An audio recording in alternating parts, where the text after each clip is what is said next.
So we just don't want to be put into a vulnerable situation to where our stories won't get told, to where our truths, to where our images, our real images, are not going to be on full display because they only want to display this caricature of who they think we are versus the reality of who we are.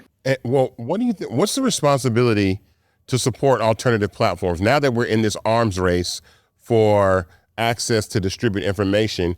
You know, I actually built, Fanbase for the reason to just also have a place where our truth, our version, we could reach each other, communicate with each other as a people, as Black people, as a community, as people that don't have this ideology that exists on the other side. What's the responsibility of us to support platforms like Fanbase and other platforms that get the messaging out that aren't contaminated?